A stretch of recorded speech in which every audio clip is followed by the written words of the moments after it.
So this is the label printer. Right, it's so cute, and it has some really great functions that I'm really excited to use. If I bother with myself, I'll be playing with this thing whole day. Anyway, it has simple functions. We have the on and off switch here. We have the print switch, and the keys are basically similar to your keyboard, so they're easy to find, right? And we have lots of great options. We could change the font. You can have like different frames, and you could also have like the template library.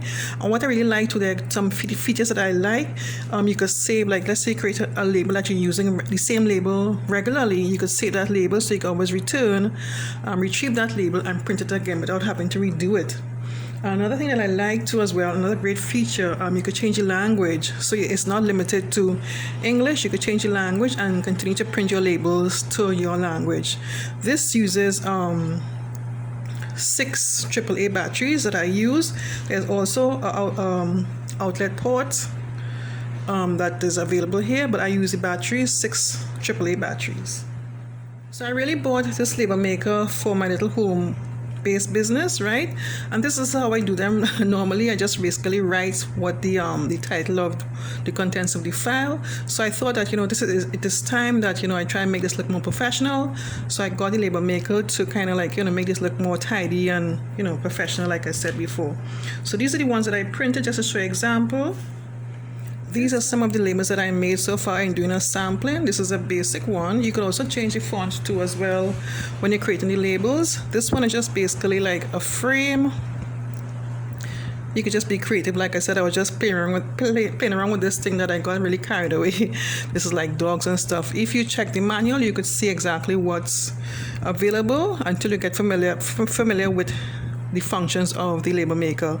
This one has a frame around the text that is really cool, make the label stand out. So let me show you actually how I make a simple label with this machine. So the first thing I'm going to do, of course, I'm going to put it on. This is the power button.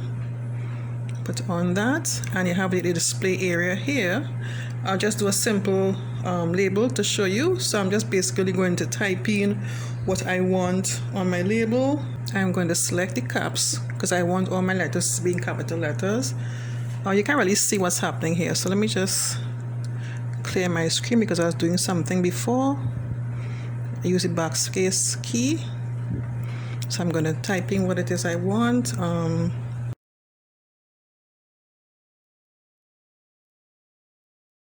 When I'm done with what it is I've typed, I'll just press the print button.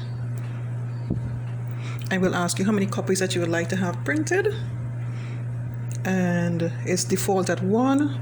I'll just press the print. If you want more, you just like increase it with this button here, 2, 3 or whatever, but I don't really want so many, so I'll go back to select 1. Again, you can't see the screen. What I'm seeing here is I'll just press print because I only want 1 copy, and it's going to print to the back here. You can see it here, it's coming out there. I'm going to use this portion here to cut it off. Press it like that. It's going to come off, and this is the result. This one is a different type of font that I really like. I was trying out a little while ago. So this is the result. Again, you could always change the font. I'm excited. So this is one of my file folders with one of the labels that I just created. So when you finish making the labels, there's a adhesive sticker at the back of the label. So you just remove that and you just stick it to maybe your file folder like this or any area that you would like to stick your labels on.